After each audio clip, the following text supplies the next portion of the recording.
So a few videos ago, I was demonstrating some doweling joints that you guys requested, and one of the most requested ones was this one. Okay, so you have to use your imagination a little bit, but let's say this is the side of a cabinet and this is a shelf that you want to put in this cabinet. Here's the side of your cabinet. You want your shelf to go on like this, and you don't want to cut a dado or a groove or anything in the side of your cabinet. You just want your shelf to go on like this with a butt joint.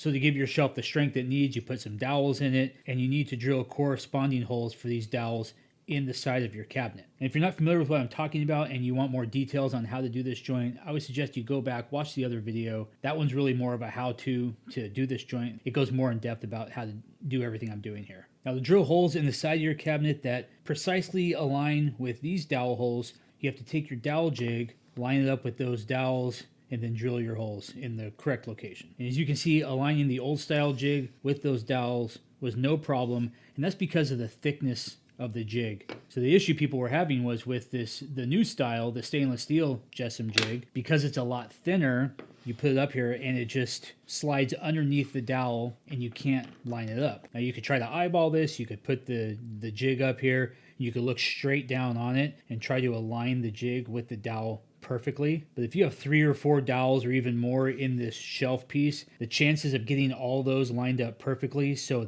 the piece goes in like it's supposed to is very slim. So I thought about this. I came up with a couple different ways to do it, and my simplest solution was just to go to my scrap wood pile and find some spacers to go under here to raise this jig up so it aligned with the dowel. So I go grab a couple different pieces of wood, put this one down. That's too high. So I grab a thinner piece, put it down, bring it in. That's okay, but it's at the bottom edge of the dowel, so there's some play. You really want this jig centered on the dowel, so there's almost no play. It fits just right. So this piece is a little too thin. Grab this piece here that's kind of in between the thickness of those two. That's pretty good. It's still just slightly higher than I would like it, but it's pretty close. So while my scrap wood spacer idea will work, I can always count on the woodworking maker community to come up with a better idea.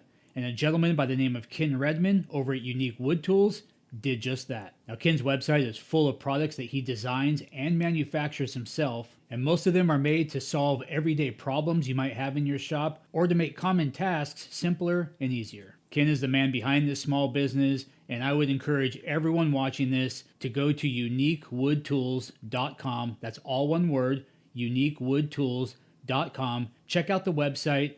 I'm sure you can find something there that would be helpful and useful to you. Place an order. Let's support this small business and help Ken out. So Ken watched my tutorial video on how to do this joint. He saw me fumbling around with pieces of scrap wood, and he thought, I could do better than that. And that's when he came up with these, a simple, elegant solution to make this joint a lot easier. Let me show you how they work. All right, guys, we have the same situation here. We have the side of our cabinet.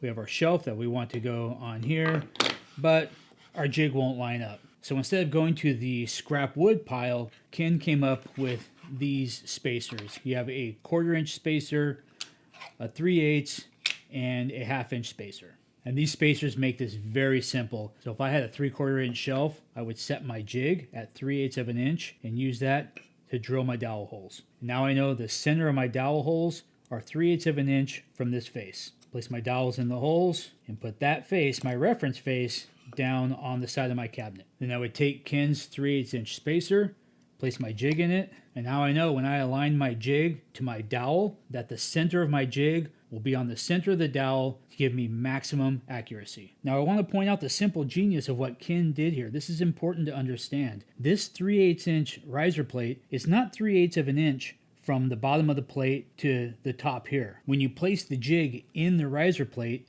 it's 3/8 of an inch from the bottom of the riser plate to the center of the jig plate, which means if you drill your dowel holes in your shelf at 3/8 of an inch like you should using this plate, when you go to align the jig with the dowel, it won't be at the bottom of the dowel where there can be side-to-side play. It won't be up at the top of the dowel where there can be side-to-side play, but the jig plate will align with the dead center of the dowel where there's the least amount of play and the most accuracy. Now I hope you were able to see what I was demonstrating there, and I know that's a small detail, but we're trying to get the most accuracy we can out of jigs like this, so small details like that really matter. And the same goes for this 1/4 inch and the 1/2 inch plate.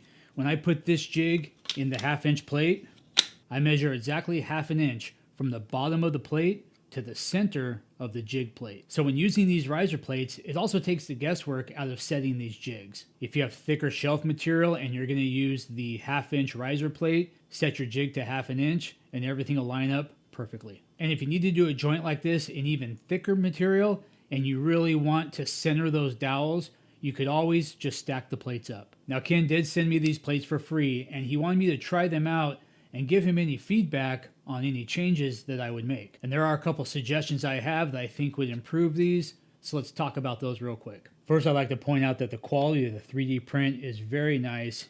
It's very clean, smooth, really nice job. I appreciate these little bump outs on the side, gives you a little something extra to hold on to. Each plate has a hole in it to hang it on a dowel peg or a screw or something. You can keep all the plates together. And of course, these jig plates fit really nice.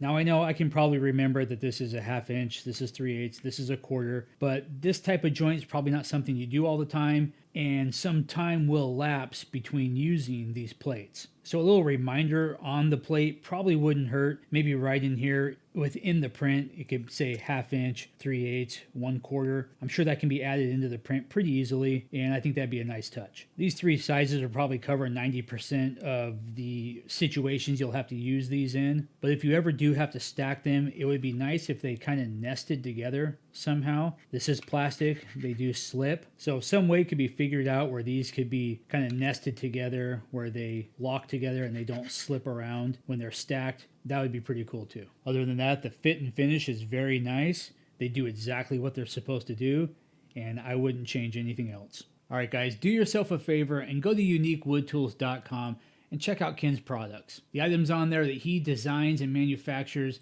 are very well thought out and very well engineered. If you have the JessEm stainless steel jig, at least pick up a set of these risers. You're going to find them very useful. He has items on his website to enhance the user experience of some different Festool tools, some DeWalt tools. He has work holding options, glue applicators, all kinds of cool stuff.